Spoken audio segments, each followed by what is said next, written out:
Attention, ce film n'est pas un film sur le cyclisme. Merci de votre compréhension.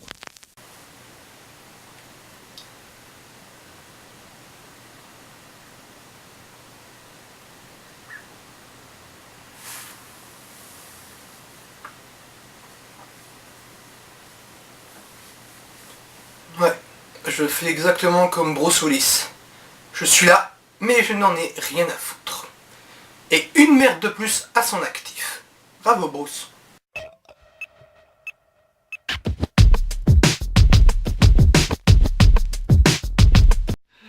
je reconnais dans la merde là.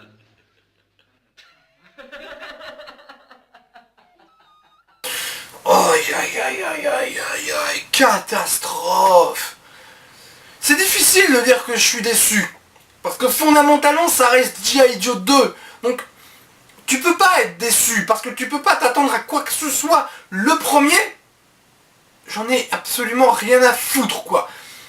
Donc l'annonce d'un deuxième, je me suis dit, mais le premier j'avais pas été le voir au cinéma. L'annonce du deuxième, je me suis dit, je vais même pas le regarder. Sauf que voilà, ils m'ont ajouté Dwayne Johnson alias The Rock au générique. Ils ont viré toute la bande du premier.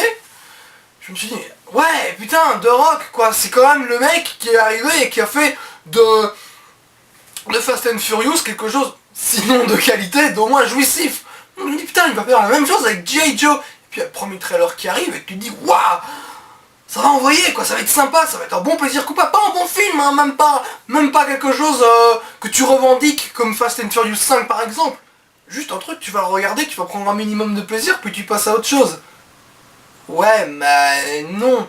Résultat du film, j'ai préféré le premier, alors que je l'ai pas aimé. Le premier, il est nul, mais au moins il se laisse regarder. C'est-à-dire que ça dure à peu près 1h45, 1h50. Tu regardes le truc, voilà, c'est nul, t'y retiens rien, tu t'en fous complètement de ce qui se passe à l'écran, mais ça se laisse regarder, tu te fais pas chier, aussitôt vu, aussitôt oublié. Là, c'est mou, et il se passe rien. T'as des scènes d'exposition, enfin déjà, je me suis senti bizarre dès la première scène. T'as les mecs avec des gadgets pourris. À la limite, les gadgets pourris, t'es déjà dans le premier. À la limite, même, je me dis, oublie ça, c'est pas grave. Mais dès le début du film, j'ai senti dans mon corps quelque chose qui fonctionnait pas. Comme si j'avais une mauvaise gastro finalement. Et je pense que ça résume le mieux le film.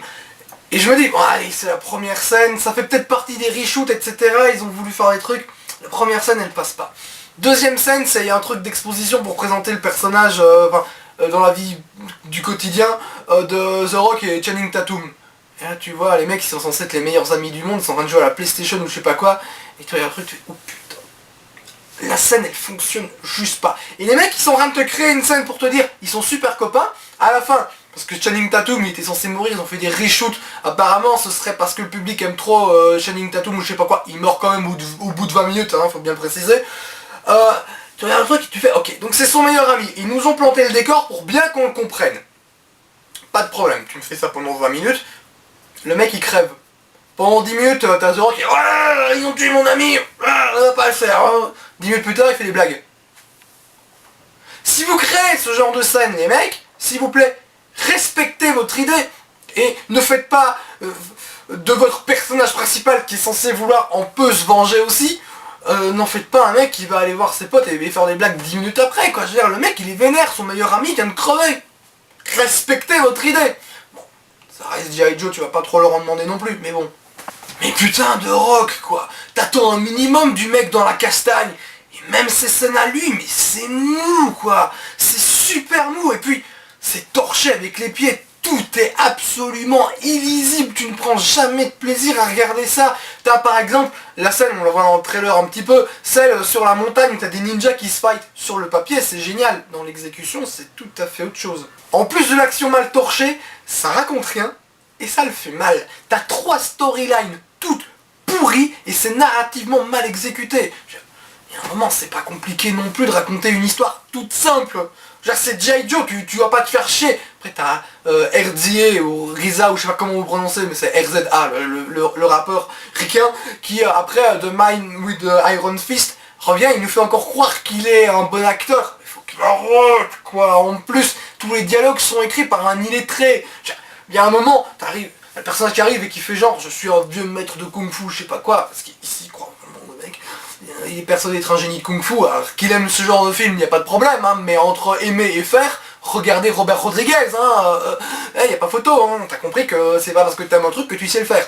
Donc là, t'as le truc le plus chiant du monde, Risa, qui te fait le vieux maître japonais noir qui parle bizarrement pour faire genre je suis un vieux maître, j'ai la sagesse. Non mec, t'es juste chiant et que ce que tu racontes est inintéressant. Donc t'as l'histoire des gentils, l'histoire des bad guys et une histoire au milieu avec des ninjas qui veulent récupérer le méchant pour en faire un gentil pour finalement aller péter la gueule à tout le monde. Super. Même ça ils savent pas le faire. Non, parce que t'as l'action qui est chiante, t'as l'histoire qui a aucun intérêt, dès que ça parle, c'est emmerdant au possible. Alors évidemment, on arrive sur le plat de résistance. Bruce Willis, le mec qui est sur l'affiche, pour au final faire 10 minutes à l'écran. Voilà, le temps de présence à l'écran, je crois, est plus ou moins égal avec Expendables 2. Donc voilà. Ça en dit long. Et puis le mec, il en a mais vraiment rien à foutre, quoi. Il en a, mais c'est hallucinant, quoi. Il en a plus rien à péter. Bruce Willis, regardez-le en interview, c'est le Jerry Bruckheimer des acteurs. Si vous avez jamais vu Jerry Bruckheimer en interview, voilà ce que ça donne.